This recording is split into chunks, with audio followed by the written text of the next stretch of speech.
Hello everyone, আসসালামু আলাইকুম। নিয়ে আসলাম ছোট্ট মিনি ব্লগ নিয়ে আপনাদের সামনে আবার। আজকে দেখাবো একটা পুঁটি মাছ কীভাবে রান্না করতে হয়। সাথে নিয়ে নেবো একটা পুঁটি মাছ, কিছু লাল শাক, কিছু ঢেঁড়স, কিছু আলু, একটা পেঁয়াজ, একটা টমেটো এবং কিছু কাঁচামরিচ এবং একটা ঝিঙা।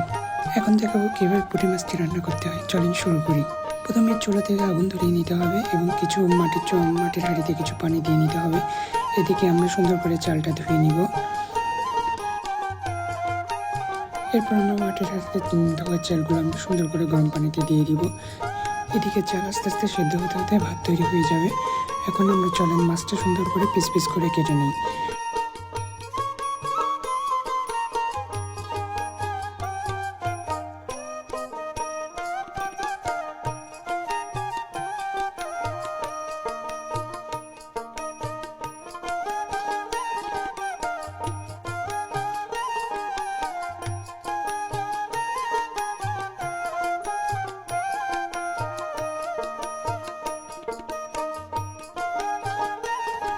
মাছটা সুন্দর করে পিস পিস করে কাটার পর এখন আমরা মাছটা সুন্দর করে ধুয়ে নেব। একটা ছোট্ট মাছকে আমরা কয়েক পিস বানিয়েছি। এদিকে ভাতটা আমাদের তৈরি হয়ে গিয়েছে প্রায়। এখন আমরা সুন্দর করে ঝিঙাটা তরকারির জন্য কেটে নিব। আগে সুন্দর করে ঝিঙাটা সুন্দর করে কিছু পিস পিস করে নিব আস্তে আস্তে।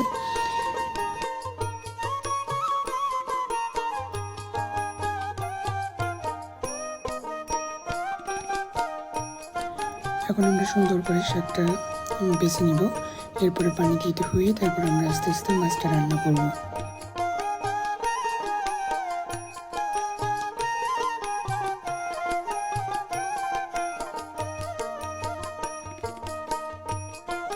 শাকটা আমাদের সুন্দর করে কাটা হয়ে গিয়েছে।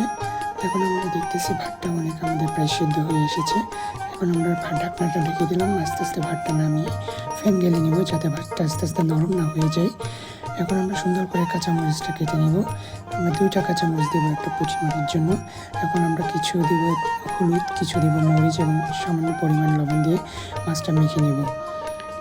এখন আমরা সুন্দর একটা কড়াইতে কিছু সরিষার তেল দিব। সরিষার তেলটা গরম হওয়ার পর এখন আমরা মাছটা সুন্দর করে ভেজে নেব যাতে মাছে কোনো গন্ধ না থাকে। মাছটা সুন্দর আর টেস্টি করার জন্য আমরা কিছু ঢেঁড়স কেটে নেব। এদিকে আমাদের মাছটা প্রায় ভাজা হয়ে গিয়েছে এবং সুন্দর একটা কালার এসেছে মাছে। এখন আমরা মাছটা আস্তে আস্তে নামিয়ে ফেলব। মাছটা নামানোর পর এখন আমরা সুন্দর করে পেঁয়াজ আর মরিচটা ভেজে নিব। আস্তে আস্তে ভাজতে থাকবো যতক্ষণ একটা পেঁয়াজের লাল কালার চলে আসবে ততক্ষণ আমরা সুন্দর করে পেঁয়াজটা ভেজতে থাকবো।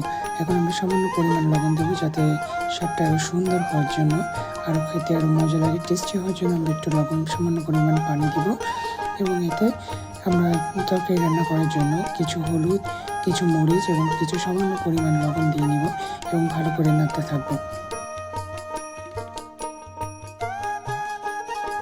সুন্দর একটা কালার চলে এসেছে। এখন আমরা সামান্য পরিমাণ ঝিঙাটা দিয়ে দিব এবং সেদ্ধ একটু নরম হওয়া পর্যন্ত আমরা এটা সুন্দর করে নাড়তে এবং ঢেকে দিব।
সো গাইস, আমাদের রান্নাটা কেমন হয়েছে আমরা একটু টেস্ট করে নিই। এই জন্য কিছু প্লেটে মাছ নিয়ে নিলাম এবং কিছু ঢেঁড়স ভাজি নিয়ে নিলাম, সাথে আমরা কিছু শাক ভাজি নিয়ে নিব এবং সুন্দর একটা পিস লাইট দেখে আমরা লেবু নিয়ে নিব এবং খেয়ে দেখবো আমাদের কেমন হয়েছে।